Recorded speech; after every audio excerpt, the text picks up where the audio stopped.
Bada bing, bada boo. Don't do this if you're driving or operating any sort of heavy machinery. If you are in a safe place, preferably not in motion, do this. Keep your head as if you're staring at something in front of you at eye level. So straight ahead. Do not move your head at any point until I tell you to. Keep your chin down. Do not physically lift your head up. Just lift your eyesight up, as if someone is dangling a little mistletoe on top of your head and you need to look up at it without moving your entire skull. Just look as high as you can. Now, once your eyes are in that position, close your eyes. Did your eyelids, as they're coming down, did you feel any sort of fluttering in your eyelids? Or did they come down as smooth as garage doors? Or is there some sort of resistance, like a twitch? No, it just came down. Okay, interesting. Mine fluttered quite a bit, and they say that it means if your eyelids flutter when doing this, you might be more available to suggestion, more open to hypnosis. This is not a given. There's not many scientific studies done on this, so take it with a grain of salt. But it is fascinating. And just like there are things that make someone more likely to be hypnotized, that a lot of hypnotists, when they do those on-stage performances, they will look for certain cues in the audience. They will actively pick out someone that they believe is more open to suggestion. Because when you're being hypnotized, they try to tell you that you feel certain ways, that you feel like you're floating, that you feel like your two fingers are magnetized and they're pulling towards each other and you can't let them separate. They convince you of these things. And just like that, there are personality traits that make it easier for someone to give a false confession. Some people say those two things are almost similar. They work in different ways for different purposes, obviously. But hypnotism, being open to suggestion, and false confessions, leading someone to believe that something has happened that has not happened, are kind of in the same vein. Confess to something that you've never done, a false confession. Usually these people have poor memory, high levels of anxiety, low self-esteem, low assertiveness, conflict avoidance, and the eagerness to please people. People with these traits combined, they are more easily influenced by authority figures. They're more vulnerable to interrogation pressure. Now you add in the situational factors. They've been left in this interrogation room for too many 2 hours. Sleep deprivation, fatigue, drug, alcohol withdrawal, extreme stress. They could easily give a false confession. They could be nudged, pushed, led. It's a very real thing that will mess up so many trials because someone is victimized. Obviously, they need to get justice. But if someone claims that they falsely confessed, or they actually did falsely confess, that makes it trickier to get justice. And that is exactly what Michelle Martins is saying happened to her. She's like, that was a false confession. She claims that she did not mean a single thing that she said. She takes it off bat. Yeah, she said that her boyfriend, Fabian, was essaying her 10-year-old daughter, Victoria. So Michelle's 10-year-old daughter is Victoria, and Michelle's boyfriend is Fabian. She's saying this adult man was essaying my 10-year-old daughter. She says she let it happen because she did derive a sick and twisted pleasure of viewing the heinous acts. She got off on observing, okay? But that specific night, things were a little bit different. Michelle says her boyfriend Fabian was on top of Victoria essaying her, and Fabian's female cousin was also present in the room. And she was joining in on the assault. And how old is the boyfriend and the cousin? Oh, they're both like in their 30s. So not only are we talking child predators, child assault, but incest. The cousin's name is Jessica, and instead of being disgusted by what's going on, Michelle is just watching. She's watching all of this happen to her little 10-year-old daughter. And she's asked, okay, but how did they kill her after that assault? Michelle, how did they kill your daughter that night? You were there. You watched it. Michelle is sitting there in front of these two people, and she's got tears just streaming down her cheeks. You saw it. How did they kill your daughter? A little sob escapes her mouth. By essaying her. Explain that to me, because I don't understand. He essayed her so hard that she died? Again, these are direct quotes. He covered her mouth with tape. This is your baby girl, 10-year-old Victoria, who is being held down on the bed so that an adult man can R-word her. You are the only one that is going to be able to tell us how she died because you were there. You were there watching it. How did she die? She sits in silence, thinking, crying, trying to catch her breath. Whose hands were on her neck? Fabian's hands because he was on top of her. And whose hand was on her mouth? Jessica. After he was done, did they do anything to ensure that she was dead? What did they do to make sure that she was dead, Michelle? No, that's not good enough. What did they do when they were done with your daughter and holding her by her neck?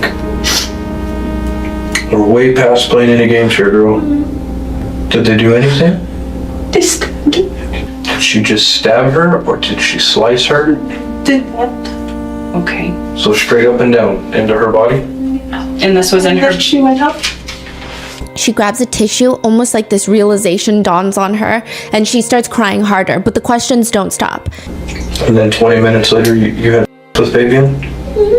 She admits that she not only watched her daughter get held down and essayed, but 20 minutes later, she had intimate relations with the man that essayed her daughter. Furthermore, she does this thing. She says she seeks out men on plentyoffish.com, on these dating websites, that'll come to her house to essay her kids so that she can watch, and then immediately after, she'll have intimate relations with these men. Did you allow these people to have with your children because you like to watch? Be honest. Yeah. You like watching? Okay.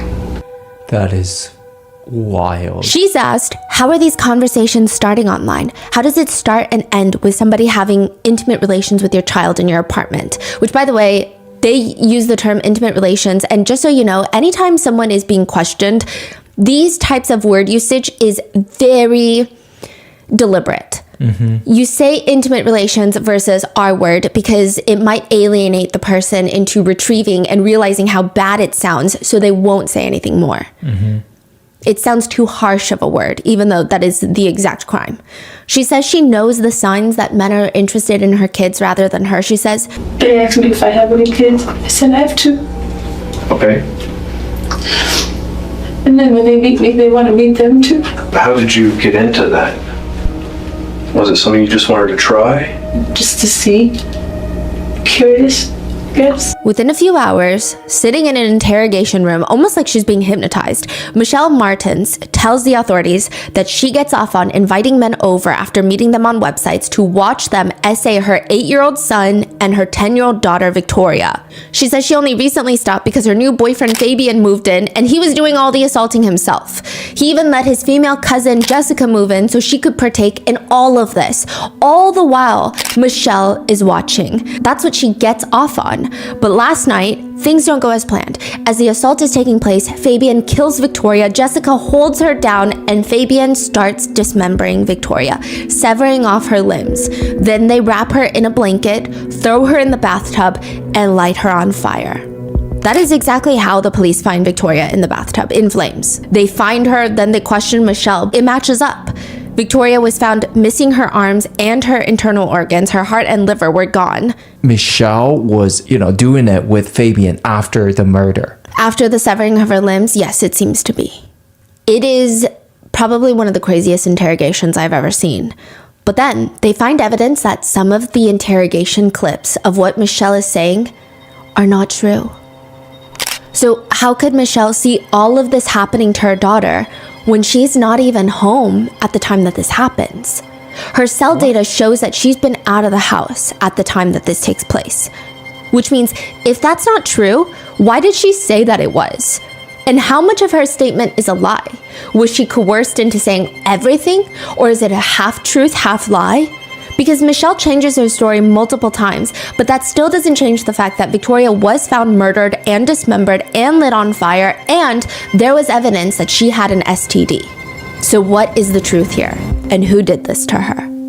We'd like to thank today's sponsors who have made it possible for Rotten Mango to support the Know Me Network, a nonprofit dedicated to end all human trafficking. They spread awareness, create safe employment opportunities, and provide resources for survivors. This episode's partnerships have also made it possible to support Rotten Mango's growing team, and would also like to thank you guys for your continued support as we work on our mission to be worthy advocates. As always, full show notes are available at RottenMangoPodcast.com. Today's case has quite a few mentions of SA, CSA, and potentially CSAM, and the trafficking of children. It's It's definitely a bit more graphic in detail than some of our recent cases, so please, if it's too heavy, too intense, take care of yourself. I will see you in the next one. With that being said, let's get started. The police have a 10-year-old that's been murdered, and they have 3 people that they need to talk to. 2 women and 1 man. The woman named Michelle, she's got this nasty cut between her eyes, like blood was dripping down in the middle of her face, straight down the top of her nose. It is her daughter, Victoria, that's been killed. Then you have the man, Fabian. He's got a black eye, he's got a deep gash on his eyebrow. He's Michelle's live-in boyfriend. And then we have another woman named Jessica. She's Fabian's cousin who recently moved into Michelle's house. Jessica has a fractured ankle. So these people, they're all injured. What? All of them are injured in some way, shape, or form, and they don't want to talk about why Victoria was found killed and dismembered in the apartment that they all share. What the hell happened to Victoria? Jessica goes first. She was the one that was left babysitting for most of the day. But before they can even ask questions, Jessica's pissed off. I want to know why I'm being treated like this. Again, Again? you're being arrested, all right, for murder. Why am I being arrested for murder? right, There's so- 3 other people in that house. You're getting me for murder? You're like violating my whole fucking rights, dude. Go find a fucking killer, dude. Go find a motherfucking killer. They tell her that they're going to take her DNA because they have a warrant, so this is not up for negotiation. And she says, well, the thing is, I live at the house, you know what I mean? My DNA is going to be all over the house. Earlier that day, officers had been called to Unit 808. The situation was pretty chaotic. They had 2 people outside that claimed to have been attacked, Michelle and Fabian. Both of them had bloody faces. They tell officers Michelle's daughter, 10-year-old Victoria, is inside the unit still. They run up to Unit 808. A woman with blonde hair opens the door, sees the cop uniforms, slams the door shut. They're like, what the hell is that? They try slamming the door open. It won't open. They're like, maybe we should kick it down. And as they're contemplating all of this, they hear a scream from the other side of the apartment.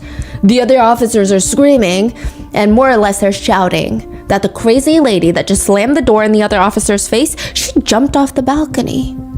This is like 3 stories high. It's not the 8th floor, but it's still pretty high. Is she okay? Is she all right? I mean, fate works in very mysterious ways, and the officers, almost to their diabolical amusement, she's not all right. She completely shattered her entire ankle, and now she can no longer run. Oh, that's So it works, how. yeah, it works to their benefit. The officers place the woman in handcuffs. They force her to walk herself to the police car. She's screaming. They're like, don't be dramatic. You jumped off the balcony because you're trying to escape. And second of all, we don't care. This is on the body cam. They force her to walk. Walk! I don't care if your leg's broken, you're gonna walk. I can't walk, dude. Hold on. You're gonna My walk. leg's broken. I just got thrown off the balcony. You didn't get thrown off, you jumped off. I saw you close the door. And you told me you jumped. Come on. Dude, my whole leg is broke though. Keep walking. I'm trying. It's pretty easy to see from her criminal record that she is not unfamiliar with the police. Both her and her cousin Fabian.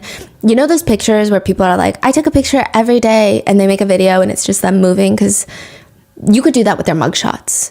They have so many mugshots. They have been arrested so many times. Probably more mugshots than you have pictures on your Instagram.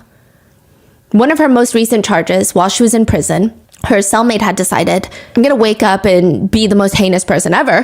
Her cellmate decides that she's going to essay another inmate. Jessica helps her by locking the cell door behind them and keeping a lookout while her cellmate has her way and R-words another female inmate. So not the most spectacular person that the police are dealing with right now. And she's only been released from prison for about a week.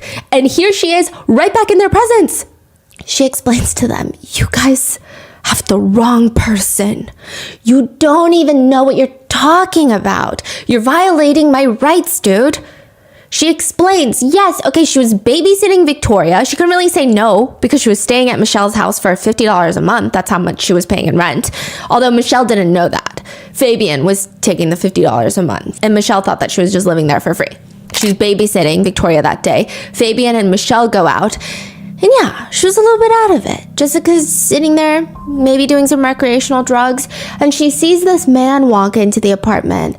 And she's only been there for like a week. She doesn't know what kind of people are in and out of this apartment. So she's like, there's a man in here. And he looks at her and he tells her, hey, do you know where? And then insert Fabian's street name. Because I guess Fabian's part of a gang. That's what they say. And she's like, no, he's not home right now. He's like, okay. Walks into Victoria's room, violently essays her, kills her, and then tells Jessica, get rid of her body, and if you tell anyone, you're next. Your cousin owes me money. She said it was a well-dressed Mexican man. And then the police show up. She's terrified. She had nothing to do with the murder. She just had to dispose of Victoria's body because what was she going to do? They're going to get her next.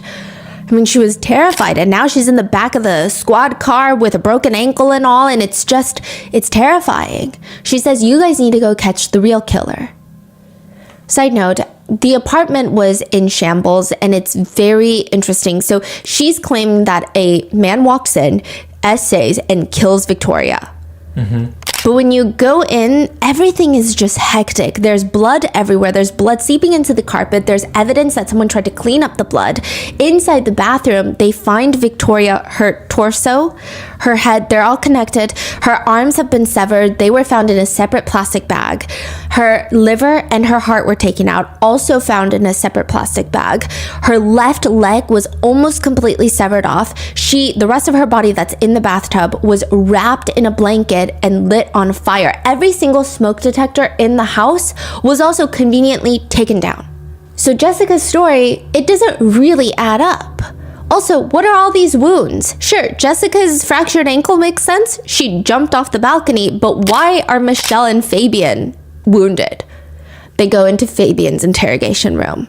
He says, I did nothing. I didn't even know that Victoria was lit on fire in the apartment. He claims all he knew was he went to sleep, woke up, and Jessica, his cousin, is freaking attacking him. He said this was a completely normal night.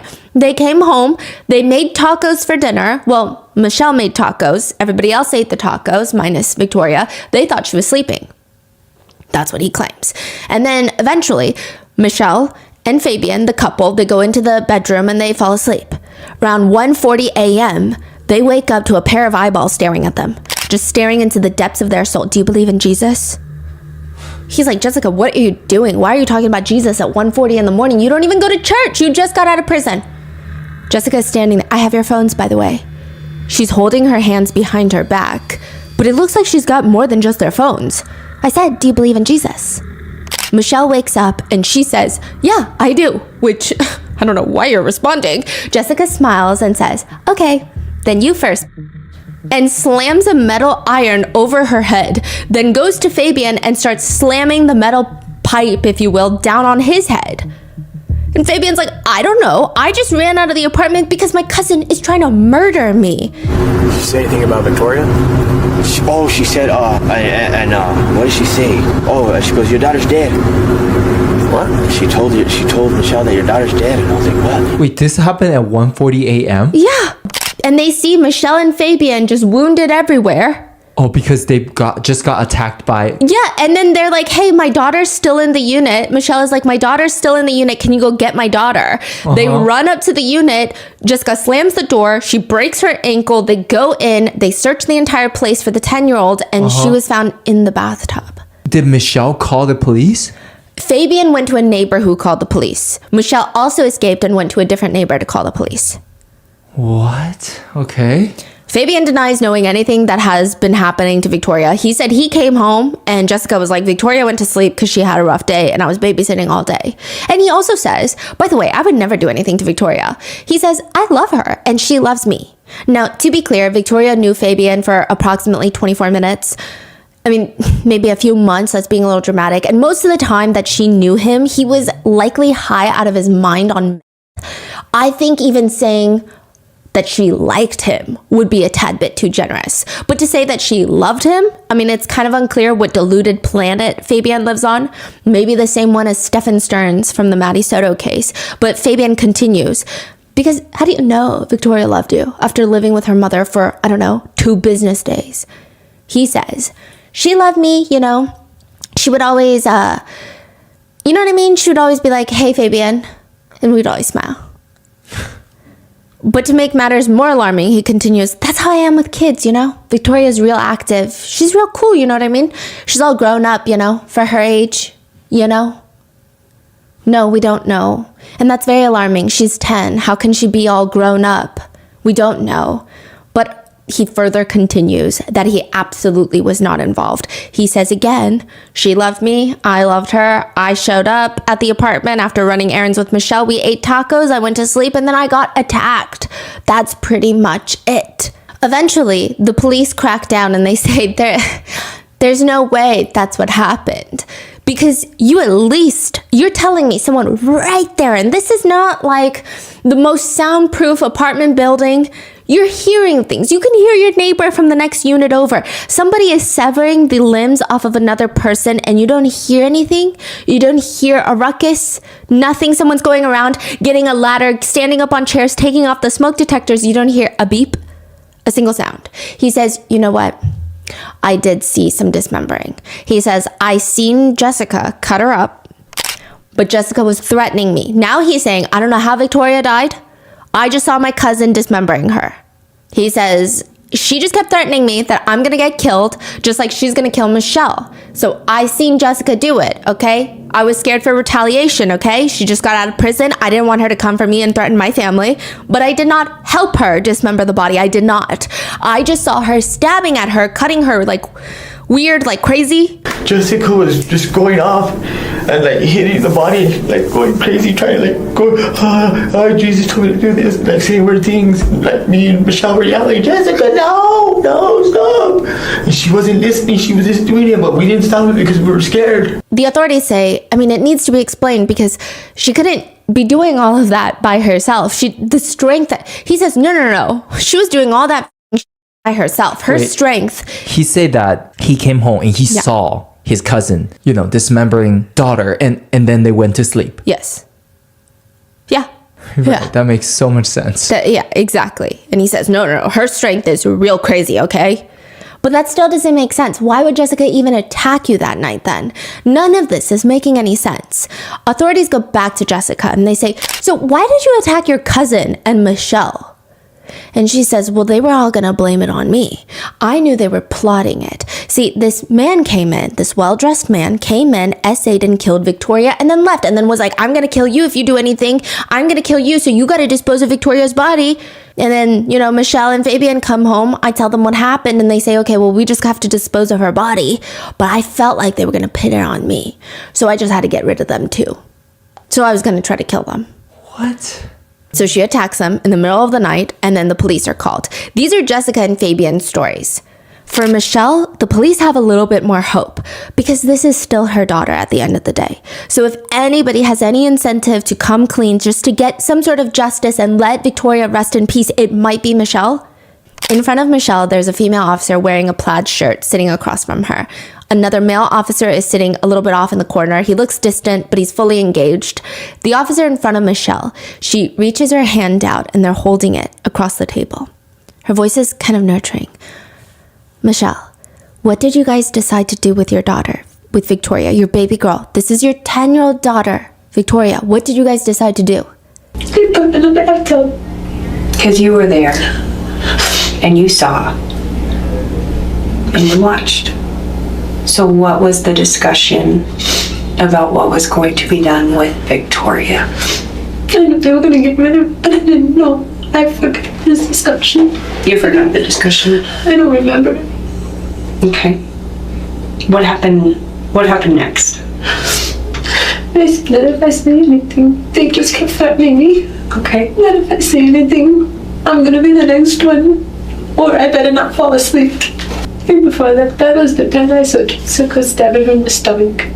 Michelle starts crying. She explains that she doesn't really know what was going on. All she knew is that when she got home, she thought Victoria had gone into her room to sleep. She ate dinner with her boyfriend, Fabian, and Fabian's cousin, Jessica, who she barely knows, who just was staying with her. And afterwards, she was heading to bed when she sees Jessica stabbing Michelle's little daughter, Victoria. Michelle is like, I saw Jessica stabbing my kid in the stomach.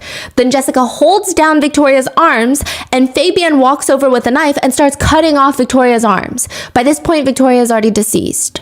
So what you're saying is Jessica was holding her arms and Fabian was cutting? Okay. So Fabian had the knife at that point? Okay. But You said that Jessica stabbed her in the stomach? Okay, why? It's like they were taking turns at her. Okay. And when you saw this, you didn't call 911 because you were afraid that the cops were gonna know that there were drugs in the house? And that they were gonna kill me right there on the spot. Okay. And what did Jessica tell you about how she died? She told me she didn't know. But you said earlier she killed her. How did she kill her? Victoria took the meth that was on the table, and then Jessica stabbed her in the stomach. In her bedroom. Michelle goes through multiple variations of events that night. At first, she says she has no clue how Victoria, her 10-year-old daughter, ends up dead. She states that when she got home, she saw Victoria alive and well and thought she went to her room to sleep.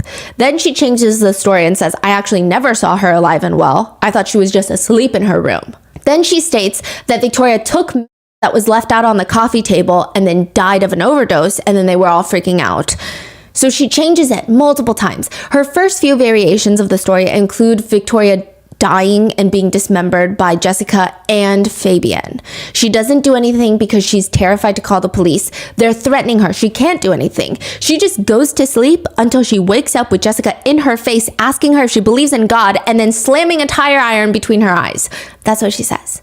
But what's unsettling is that in these variations, she says that after she watches these two, her boyfriend Fabian and Fabian's cousin Jessica, dismember little Victoria, the police ask her, what did you do right after you saw that? I was in the kitchen. What'd you do in the getting kitchen? ready to make dinner. Making the tacos. And then Fabian took over after he was finished. The police have to get this straight. After you guys cut the arms off of Victoria, cut her leg off, and wrapped her in a blanket and put her in the bathtub, right? Then you went and made dinner. What did Fabian and Jessica do? I don't know. They were acting like nothing ever happened. She said Fabian and Jessica just start cleaning up blood while she makes dinner. Okay, so you go and make dinner, and they are cleaning.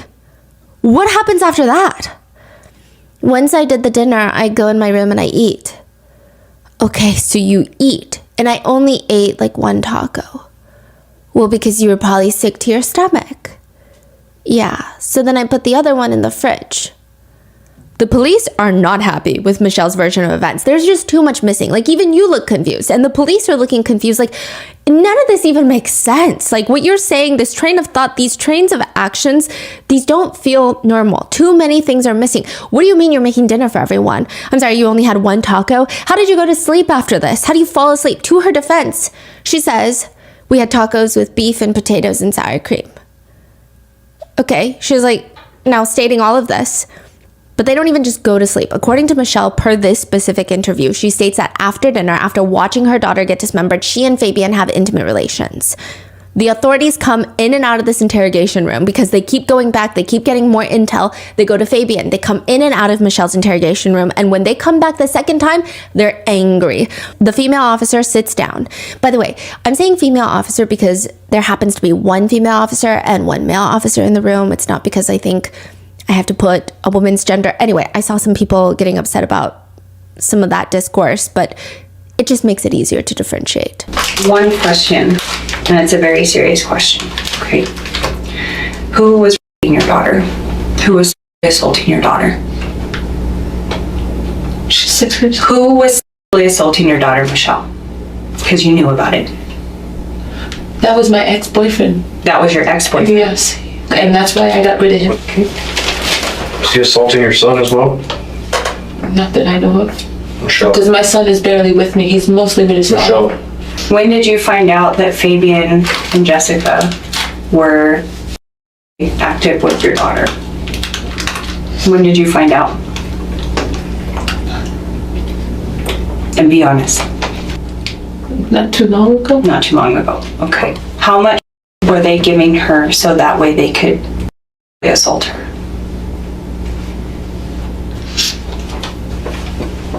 Probably quite a few. They gave it to her quite a few times? Okay. How would they give it to her? You just put it in her mouth. Okay. Like that. How did she die last night? while she was being assaulted, how did she die? We know for a fact that this is not what killed her. How did she die, Michelle? Okay, let's go back. When did you find out that Fabian was having sex with your daughter, with Victoria? How long ago? Just recently. Just recently? What is recently? Like how many days? Days, weeks? Days. Days? A couple of days. Like a couple of days, like 2 days, 3 days, 4 days, 5 days? 2. 2 days, okay? And when did you find out that Jessica was also assaulting your daughter? Were they doing this together? Yes. Okay. Did you walk in on it? It's okay, but I need to know. Did you walk in on it? Yeah. Okay. They were both on it. They were both on your daughter? Okay. So 2 days ago you find out that they're your daughter. Am I right? Okay. So how would they do it? Well, I'm at work. You were in the room while she was being assaulted. You were there. Did you participate? No. Did you watch? No. You just watched? You were there. When your daughter was being assaulted, you were there. Where were you? Mm-hmm. You were in the bedroom. In your bedroom or your daughter's bedroom? I was in my bedroom. Okay, and where were Fabian and Jessica? And so I thought they were having a cigarette, but they weren't. What were they doing? No. You watched them give them her, and you knew what they were gonna do. Don't play. Let's not start playing games now, girl. They weren't having a cigarette. You knew they were your daughter. Where were they? Your daughter? What room? In her room. Okay. How did you participate? I don't think that you assaulted your daughter. Did you help hold her down? When Jessica and Fabian were in the room assaulting your daughter, what part did you take in that act? And let them do it. You let them do it? Which I shouldn't have. Were you having intercourse with Fabian or Jessica while they had sex with your daughter? No. Did you have sex with Fabian right after he had sex with your daughter? Yes. She also confesses that during the past year alone, she's had multiple men come over to force feed her 9-year-old daughter amphetamines, Z-Quil to calm her down so that they could essay her while she watches. She facilitates and watches all the assaults. Many times these men would essay her children and then immediately have intimate relations with her afterwards, having to fulfill some sort of depraved, only existing in the deep dark pits of hell type of fantasy. And she says Fabian was one of those depraved humans that moved in solely for Victoria, and he and his cousin Jessica were both essaying Victoria that night. They fed her meth, keep her more compliant because it, quote, calms her down. And then as Fabian was assaulting Victoria, Jessica was watching on the side and holding Victoria down. Fabian covers Victoria's mouth and neck and manually strangles her until she dies during the assault. Afterwards, they dismember Victoria and threaten Michelle. That is what Michelle is saying. But that still doesn't explain why she's cooking dinner, why she's having intimate relations with Fabian, why she only eats one taco, why she goes to sleep. What does she have to say about that? She just says, I should have stopped it. That's her response. But so much of this story doesn't even make sense. The police keep pushing. And they're able to elicit all of these very specific details from Michelle. They ask her, where did Fabian reach the destination, if you will? On top of her stomach. Was your daughter saying anything? Stop. What was Jessica saying? Just shut up. What was Fabian saying? He wasn't really saying much. He was just... And you just stood there and watched? You just let them do this to your daughter? Yes? I should have stopped it. And then how long after he did it on your daughter did he have sex with you? Like 15, 20 minutes. How long was Victoria alive after she was, or was she dead after she was? Did they kill her then? I need to know. Yes. Yes to what? They killed. When? When they raped her? And how did they kill her? You were there. You watched it. Michelle, were you clothed or were you naked? I was clothed. Was Jessica clothed or was she naked? She had her top off. And Fabian, you said he had his shorts on with his exposed? He had the pull down, but he had no shirt on. And was Victoria? Yeah. She had her pants off. Who took Victoria's clothes off? They took the pants off. Jessica took her shirt off. What did you do with her underwear? What did you do with Victoria's underwear? Took them, put them in the laundry basket. You took them and you put them in the laundry basket. Why? What was on them? Fabian. What else? Blood. And why was there blood on them? Because he penetrated. Because he penetrated her. The search of the house does show that her underwear was found inside of a laundry basket with blood on them. And she says that it's because Fabian fully essayed her daughter and that's why they had blood. They keep questioning her. How long have you been assaulting your daughter? I've never assaulted my daughter. Okay. How long have you been inviting men into your house to assault your daughter? The only two that I know of is David and his them. Okay. But you've allowed it. No, I kicked him out. But then I found out about them too, and then What did David do to your daughter? he was like trying to kiss her on the lips and stuff like that. And Did he he was trying to put his fingers down there. And Did he your daughter? no, I took her and got tested, and it came out negative. Did you report it to the police? Yes, I did.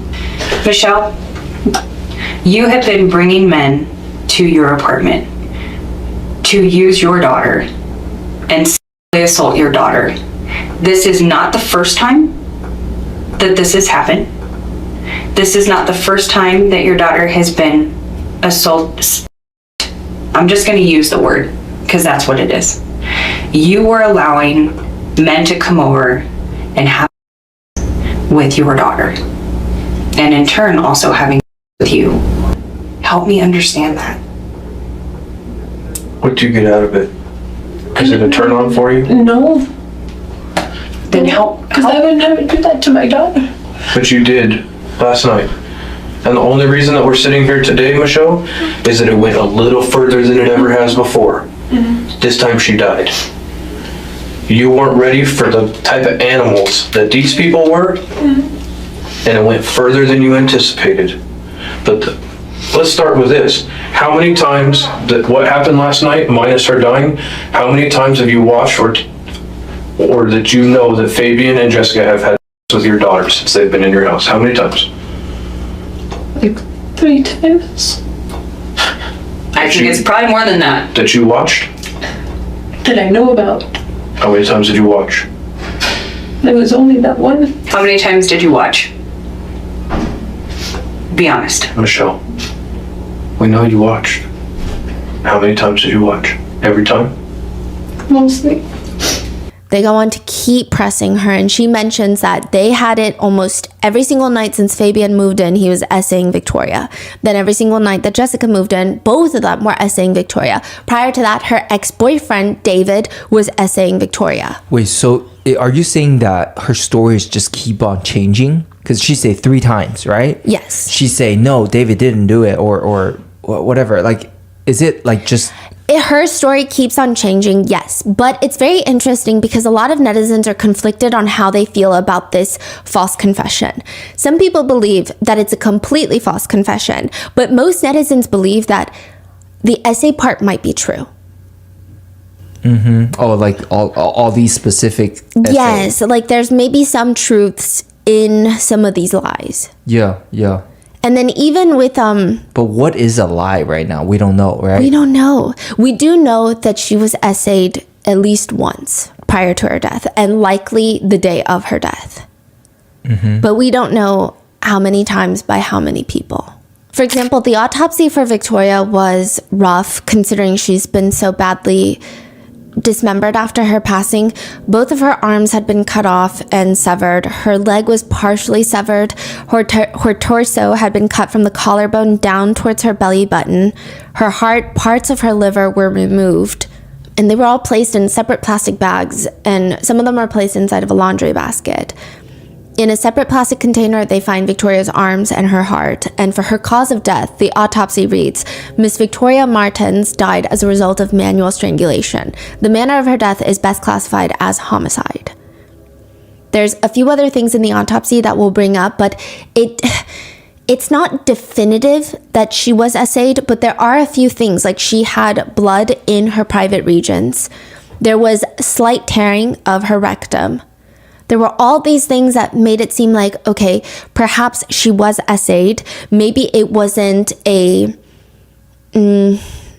way a lot of people describe it in like even if you go into the police reports, which we FOIA'd for this, it's not, they say maybe it was perhaps not full penetration, but there was essay involved. Because there wasn't as much tearing to indicate. So it's just... Yeah. It's very difficult to say. So with this confession, immediately right off the bat, all three of them are thrown in prison. Naturally. They're thrown in jail. They're charged with Victoria's murder, which, side note, Michelle is so shocked when she's charged with her own daughter's murder. It's kind of crazy. Okay, so first thing is, seems like all three of them told a different story. Yes. Of the night. Yes. But regardless, just based on three separate stories, they're all charged. Yes, because also... I mean, she's found in the bathtub. It just doesn't make sense that they don't know what's going on. Yeah. Okay. So when you say she's so shocked. Yeah. Michelle is looking at one of the detectives like he just betrayed her.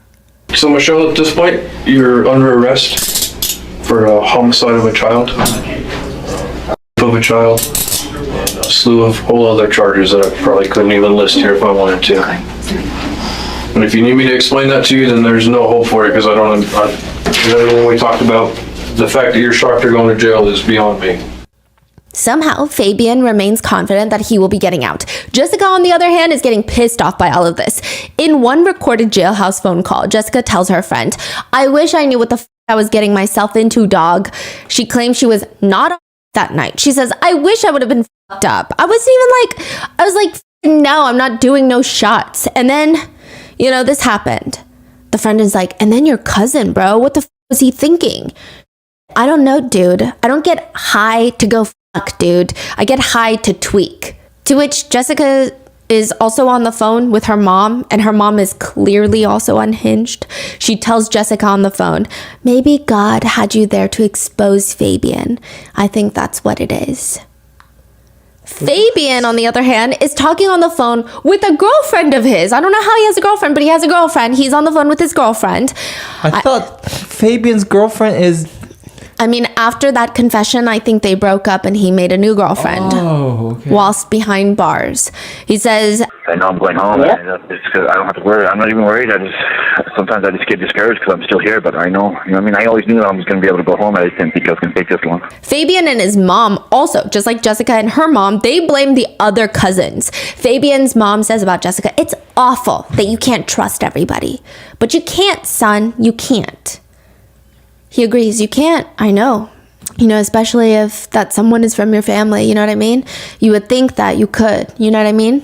That is wild. Yeah. They're all related. Yeah. And their moms all behave in this way. And the moms are probably what, siblings? They're either like it could be, the dad and in-laws, yeah. But still, they're all related. Fabian tells his mom that regardless, when he gets out, he's going to take her to the salon so that she could get a massage. And he even tells his girlfriend, soon I'll be home, guys. Soon. I love you guys. So why the hell do both of them think that they're going to be home anytime soon? June 29th, 2018. This is 2 years after Victoria's murder. The new DA, Raul Torres, he takes office and he holds a press conference. So by this point, since 2016, this was one of the more high-profile cases in Albuquerque, New Mexico. everyone and their entire genetic lineage at this point believed that Fabian and Jessica had essayed Victoria while Michelle was watching, then dismembered her and then lit her on fire. But the DA says the authorities fumbled the ball. They say, first, we found no meth in Victoria's system. Part of the story was that they force-fed Victoria to calm her down so that they could assay her. From 2016, they believed that was... Michelle's interrogation. Right. But why did the cousin start hitting them in the middle of the night if that happened? She claims Michelle is lying. It was a man that did this, an unknown man that did this, that essayed and killed Victoria. And then the dismembering, yeah, it seems like Jessica and Fabian did that. Oh, okay, but why is Jessica attacking them in the middle of the night? Because she felt like her cousin was not going to believe the other man's story and just blame it all on Jessica. Because she was technically the only one home with Victoria. Okay, so she's trying to kill them? Yeah, she's like, I know. It's very hard. I think like the more you try to reason with their logic, the more you're going to be confused because there is no reasoning with their logic. So she's like, oh, I didn't kill her. I would never kill someone. This random man came in and killed her. But because now everyone's going to think I killed her, I have to kill 2 more people to make sure that they don't think that I killed her.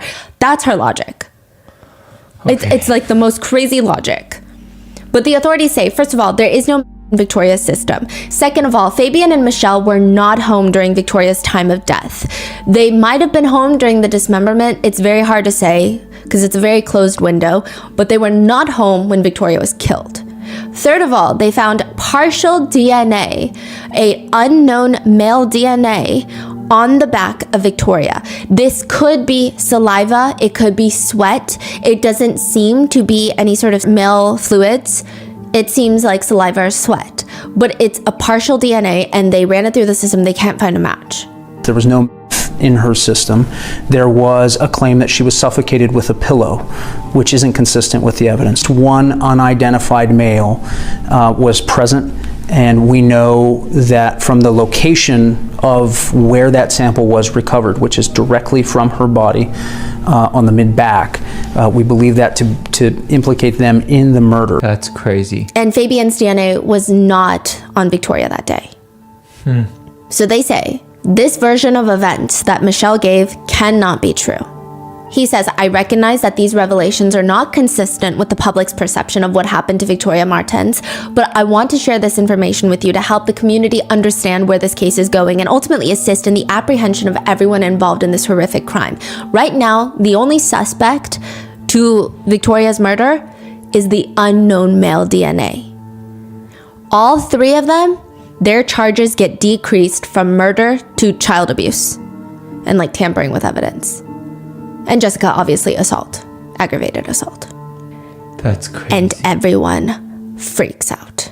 Now, Michelle's attorney jumps on this and states, the interrogation, the confession was false. It was a false confession. Michelle's attorney states, Michelle does not function at the same level most of us do. These are his quotes. She spent most of her life saying things to people please. So if you ask her something, she's going to respond in a way that she thinks that you like. He states that she confessed due to her people-pleasing, pushover personality traits and the fact that she has a lower than normal IQ. She has a hard time saying no or asserting herself. One person that allegedly used to work with Michelle wrote online, as someone who worked in retail with Michelle 11 years ago, I can vouch that she has a pretty low IQ. I would estimate it's around 90. Very simple-minded. To which some netizens, they watch the interrogation footage and they believe, yeah, this seems like a false confession. Everything is kind of being spoon-fed to her.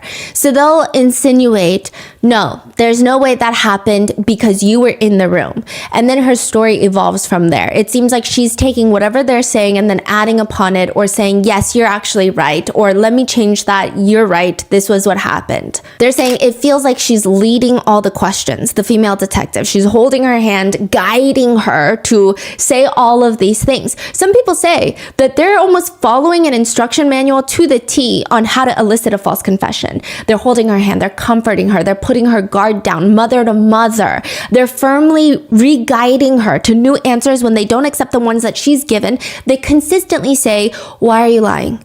No, I don't want to hear it. You're lying to us. No, you're lying. Okay. Did David come into your house and have sex with your daughter while you watched? No. That wasn't a very honest answer. I'm going to ask you again. Did David come into your house and have sex with your daughter while you watched? Yeah. Which I will say, watching it is not the most aggressive interrogation I've seen. I would like to say that the Jennifer Soto interrogation is more aggressive than this one. This is not that aggressive at all. In fact, it's pretty soft, but I can see how people are pointing out these leading questions. The level of, it wasn't particularly shocking in the aggression, but maybe the words that they were using were a little more leading. So you're saying nothing in this tape can be used against her? Like everything she said was being fed? I think the general sentiment is that she is a heinous mother. She is likely doing meth. She's bringing in all these strange men into her house because she does seem to be obsessed with boyfriends when they talk to neighbors. She's obsessed with boyfriends, does not put her kids first, does not value the safety of her kids. I mean, you don't bring in a man. Fabian, she met on plentyoffish.com, a dating website, moved him in after a month of talking to him online with her 2 kids. 8-year-old Matthew was not in the house. He was at his dad's house when all this happened, thankfully. But she's a very bad mom. At one point, Victoria was sexually assaulted. She does have HPV. She does seem like she had gone through a lot of trauma. However, there's no proof that she was online trying to look for men to assault her kids. In fact, every time someone assaulted her kids, she would call the police. She will call the police. That's where a lot of conspiracies happen. So her ex-boyfriend had tried to kiss Victoria and tried to touch her private parts. She kicked him out of the house and called the police. The police came and told her straight up, he tried to kiss her is not a crime. Because he's just trying. Like, attempting to kiss a child is not a crime. And the police did nothing. So now a lot of people believe that the police are almost covering up for themselves because they think that if this goes into discovery and the attorney, Michelle's defense attorney, comes out and is like, look at everything Michelle did, and then look at this interrogation, they're leading her to all of this, they could be in a lot of big trouble. Really? So they're getting ahead of it and saying, this was a false confession. Those 2 officers are crazy for that. But the system is not broken. Don't look at the system. These 2 officers are just the bad ones. They led her to a false confession. Don't look at us. Because prior to this, in the past year, she had called CPS like 6 times to report. We don't know the exact reports because those are all closed investigations. And she didn't go through a trial where that was put into evidence. However, it seems like she was calling CPS. She does keep putting her children in dangerous situations, but she also then will call CPS and the police when something happens. So it's very confusing. And I do think that if it had been anyone not Michelle, like look at Fabian and Jessica, they don't succumb to the interrogation tactics. I didn't see it as like so alarming, but that's also what's so insidious about false confessions. Most people, when they look at it, they're like, well, I would never say anything, but it takes a very specific person and a very specific environment for them to falsely confess to something. It was pretty insidious. Like, if there are so many people who only saw the interrogation tape, did not do any research into the case, they don't think that that was a false confession. They just think like she's the world's worst mom. And she might as well be. She could be. I'm not debating that. I think honestly, I think she could stand to be in jail for the rest of her life. I think that would be great because she still let this happen to her daughter. I think that makes her despicable. I think she's bringing men around, that she's doing meth. She's exposing her children to this. She's putting her own frivolous dating life above her own kids. And I think that's really gross and vile, and I think that she could be in jail for a very long time. But I do think that the police were asking very leading questions. So what does that mean then? Does that mean we will never find out what happened? Because not only will we never find out what will happen, all their charges got decreased. Because initially, all of them were charged with murder. And even without this false confession, I think every single one of those 3 would have been charged with harsher crimes. Because ultimately, at the end of the day, there is a deceased child inside their home, inside the apartment. And it's just led to a lot of debates online. So the debates go something along the lines of, One comment will read, major props to the detectives. Some of the questions asked were so depraved and crazy. There's no way I could listen to her without choking the life from her. What an absolute monster. The officers showed great restraint. To which someone comments back, they actually f***ed the whole thing up and this was considered a false confession. The evidence did not match the story either. I don't know if it was the meth use or what, but she just like agreed to all their suggestions. To which another person responds, how is that their fault though? She chose to go along with the story that made her look even worse. She's a monster either way, but how is it their fault that she wasn't being honest, that she wasn't there? Which others agree. And someone else even says, I don't think this was a completely false confession. Saying like maybe she wasn't there the day that Victoria died. She probably saw Victoria get dismembered, but maybe the assaults were taking place. Because the amount of details she was giving, now others would argue that in false confessions, you could give a lot of details. So it's very tricky. And I think the fact that this is being called a false confession, you know how we want the world to be very black and white. So when we think of false confessions, we think of innocent people who say things that they never did and they're actually innocent. And that makes us want to raise awareness for false confessions. But what happens, because I'm sure these are most of the false confessions, when it's a very gray area, she is a shit person. And I think she's horrible. But also, maybe this is a false confession. Like, how does that make people feel? Yeah, and also Fabian and Jessica, right? Yes. Like, somebody killed her and they dismember the body. Yes. Like, that's beyond. So they think that morally this was not a false confession. They think that morally she is as corrupt as she is in the interrogation. Maybe those exact things did not happen the way that she's saying, but there must be some truth to her lies, is what netizens believe. Morally, she's horrendous. Legally, the officers did say some things and do some things that could lead to a jury questioning if the confession could be valid or not, and with the evidence not matching up. I think it's just really sucks that you're saying that now, so the case is closed? Yes. It cannot be reinvestigated? Well, her murder, no one has been charged with her murder yet. So someone could be charged with her murder, but what are the odds that they're going to find a match to the DNA? Yeah. Are you saying that they're going back to the original story from Jessica? Like a stranger came to the house and essayed and killed her? Yes. But that doesn't make sense either. What? That doesn't make sense either. That's why people think, a lot of netizens think the authorities are trying to cover up all their shit. A lot of netizens think the authorities were called consistently to check on Victoria. They don't protect Victoria. They don't do anything about it. They say, hey, this grown man tried to kiss your kid. Sorry, that's not a crime. They do nothing. Then Victoria ends up getting murdered. They feel like they could also be on the line for it. So they just spin this. Maybe there's a lot of heightened emotions. They go in, they see the crime scene. They need a story as crazy as the crime scene. They elicit this crazy story from Michelle. And it's like, hey, don't look at anything we've done. Look at what Michelle did, which is exactly what all of New Mexico does for 2 years. And then a new DA comes in, and around that time, Albuquerque Police Department was going through some stuff where there were multiple cases of eliciting false confessions. So they thought, let's get ahead of this, because if this goes to trial, it's probably not going to work in our favor. A lot of shit get dug up and talked about and debated by Michelle's attorneys, by Fabian's attorneys, by everybody's attorneys. So let's just get ahead of this and say, this was a false confession. We're going to charge them with this and then give Michelle and Jessica plea deals. Wow. That is the conspiracy that a lot of netizens have. I'm not saying that the Albuquerque Police Department did anything. I'm just saying it is a little alarming when CPS does nothing to these types of phone calls.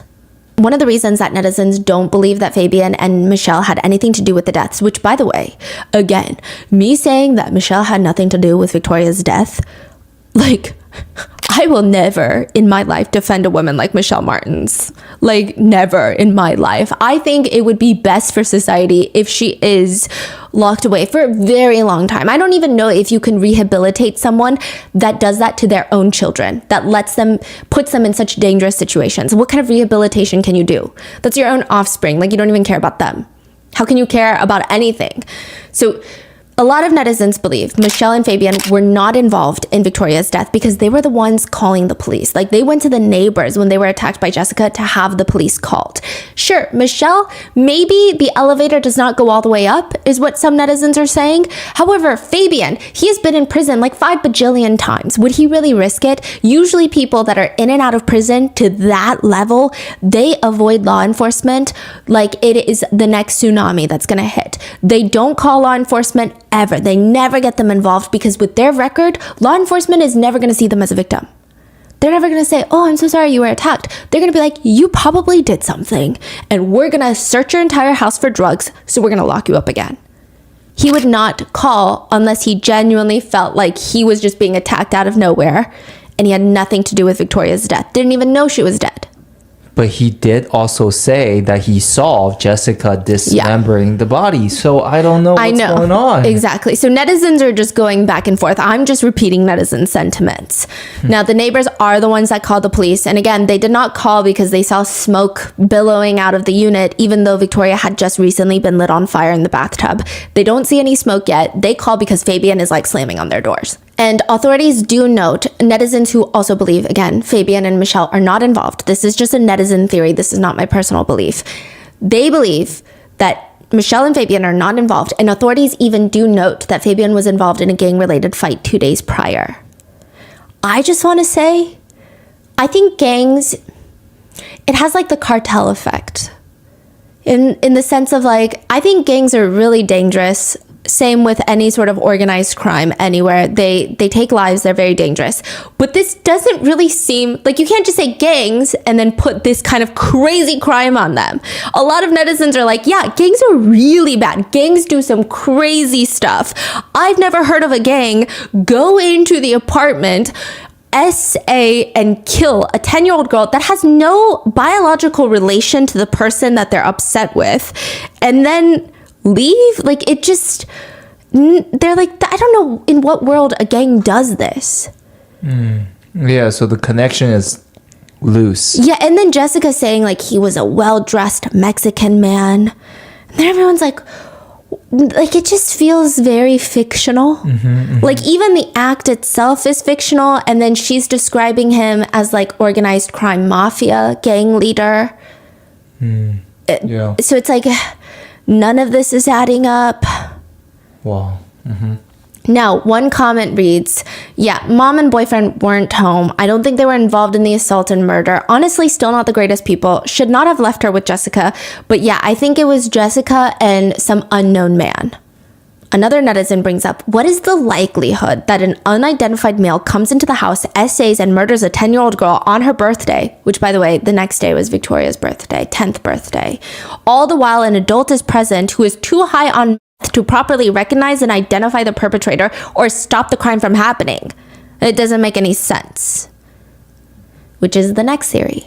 There is an unknown man that essayed and killed Victoria, but he was not some elusive mafia member in a well-dressed suit that came in looking for Fabian. He was invited in by Jessica. Netizens speculate that Jessica might have sold Victoria for drugs, that she asked her drug dealer to come over, and he was willing to participate in some grotesque acts against humanity in exchange for drugs.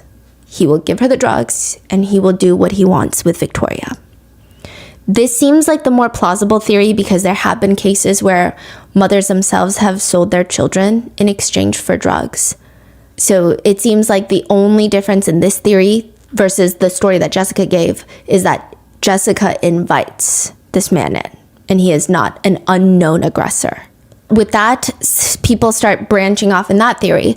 Maybe he gave her the drugs and then left, and then Jessica realizes Victoria's going to tell someone about it. So she kills Victoria and then dismembers her. Or maybe in the process of essaying Victoria, he kills Victoria and then leaves. And now Jessica is left to panic and clean up after him, I guess. So there are two branches of that theory. And a lot of people think this makes more sense because consider this. Knowing Fabian, I don't think that he would care at all if Victoria was essayed or killed. I don't think he cares. She was essayed and killed, likely essayed, killed. He doesn't seem to care. Like, it doesn't really faze him. If a gang member wants to come in and hurt Fabian, this is not the way to do it. Fabian also has kids of his own that stay with the children's mother. This just doesn't make sense. And if the point would be to frame Fabian for Victoria's murder in SA, that wouldn't make sense, because if he owes the gang money, which is what Jessica's story is, him being in jail does not help the gang. Others believe there is no unknown man. And if there is an unknown man like that partial DNA, it could have just been from something else. It doesn't mean that whoever did this had anything to do with actually essaying and killing Victoria. Some netizens, a lot of netizens, think that this was solely on Jessica. Clearly, Jessica was saying some crazy things. She was like, do you believe in God? She was talking about Jesus. She's high on, she's taking out the smoke detectors. She's unhinged. She kills Victoria, then dismembers her. I think the part that some netizens feel wary about this conspiracy is the essay part. However, you have to remember, Jessica was charged with abetting, like helping someone essay someone in prison. So it's not far-fetched.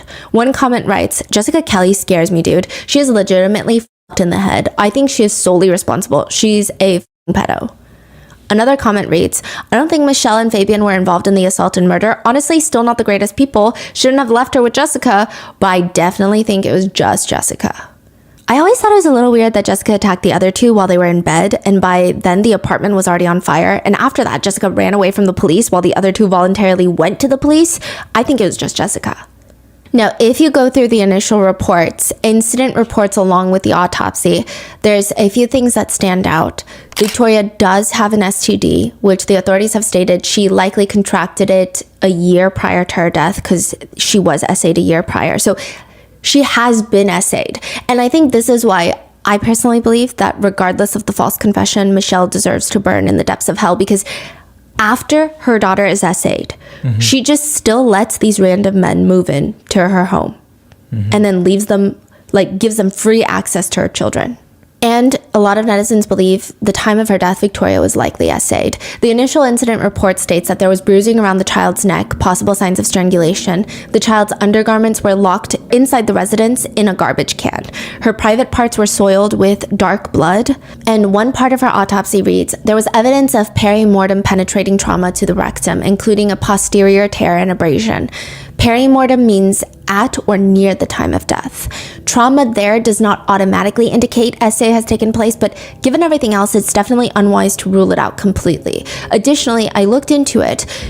I thought maybe the way that they were trying to manipulate her body to dismember and sever her limbs, it doesn't seem like that would cause that type of tear.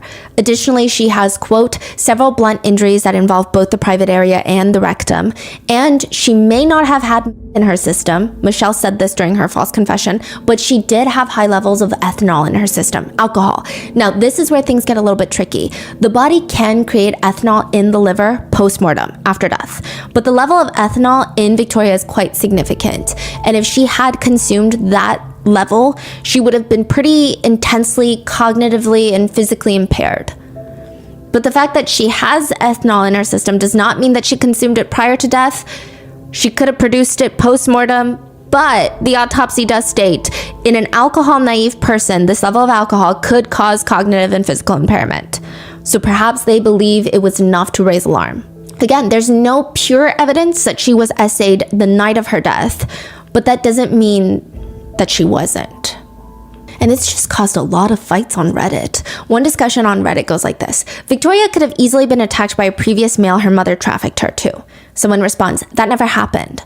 Another response, then how did Victoria end up with an STD?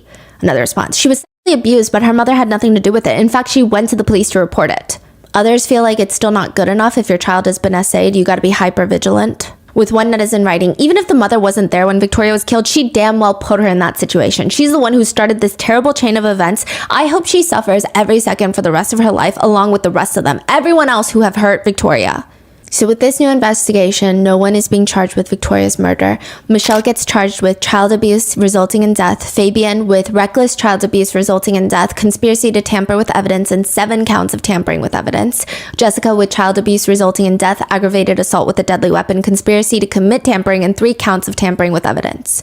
Infuriatingly, Fabian was even released in 2019, awaiting his new trial because his charges were decreased from essay and murder to reckless child abuse charges. He was under house arrest, which for some insane reason, while he's out on house arrest, he gets married. Yeah, someone was willing to marry him. Michelle and Jessica got less time because they decide that they're going to work with the police and testify against Fabian. And during the trial, Jessica's sister, so Fabian's other cousin, she shows up. She's blowing kisses at court reporters. And at one point, she's escorted out of the courtroom because she says, she's screaming, "You guys are pieces of shit," talking to Michelle and Fabian, not her sister Jessica. She says, "I'm going to get you, Michelle. Fabian, you're still family, though." In prison, Fabian does indeed get beat up, but it doesn't appear that it was for his charges. Now, I'm not here to neither confirm nor deny any appreciation for certain social systems put in place in prison where child predators are treated like walking punching bags. I think that's not a conversation for today, but I regret to inform you that he did not get beaten up for what he did to Victoria. It seems like he was just in a heated argument with another prisoner because the guy who beat him up is also a pedophile. Ultimately, Michelle gets 12 years, Fabian gets 37 and a half years, Jessica gets 44 years. Michelle's parents, Victoria's grandparents, are suing the state with the argument that the state did not do enough to protect Victoria after all of those CPS calls. A lot of netizens hate this. They feel like the grandparents also did not do enough to protect Victoria, and if anything, they were at least more involved and more incentivized to help Victoria. The grandparents, they live very close by and they did nothing. That's what netizens think. So they also, furthermore, netizens are upset that if the grandparents they win the lawsuit, they are awarded taxpayer funds. And they also stand by Michelle. They're like, "We don't think that Michelle did any of this. That was a false confession. She's a very nice girl." And the community has come together to purchase a gravestone for Victoria because it really seems like nobody's in Victoria's life that cared for her. One netizen who claims to know Michelle, they say, "Michelle was always pretty quiet at work. She was really reserved, and I remember the rough time frame of when she met up with Fabian on some dating app. After that, her work went to Side note, she worked at the deli section in Kroger, so like Ralph's. She would show up late or call out. She would never help customers, or she would just disappear on her phone. I will never forget her breath when she got close. It was like a tar type of smell. I'm guessing it was the yeah. And then, okay, so her ex-boyfriend, side note, this is completely side note. The ex-boyfriend that tried to kiss Victoria, remember? Mm-hmm. He was an ex-coworker of Michelle's. They met working at the store Bye Bye Baby. They sell like baby strollers. He worked in the stroller department, which is incredibly alarming. Yeah. Other netizens feel like the interrogation was all sorts of messed up, writing, "I saw the interrogation of Michelle. She confirmed anything the police said. She would have admitted that the mailman murdered her daughter if prompted to." But most netizen sentiments just want all of them to burn in the deepest depths of hell. Writing, "Stuff like this makes me really think. Like, I wouldn't feel bad. I would actually be excited to see these types of people get brutally murdered." Another one reads, "Even if her mom and the boyfriend weren't home, I'm sure they were both complicit in it somehow, and they don't ever deserve to be free." Another one reads, "As much as I hope this dude dies a slow, painful death alone on a cement floor, he wasn't there at the time." Talking about Fabian. "Albuquerque police spectacularly up from the get-go, still has been unable to account for another male DNA or even release a timeline of events that makes sense. The DA and the APD seem to be content in walking away from this and hoping everyone forgets how badly they messed this one up once the cell slams shut." Other netizens are just really upset because there's no justice. And one comment reads, "I really hope the police look into the other men Michelle met. Not that I have any faith in law enforcement since they clearly don't seem to be doing much here, but they should just in case."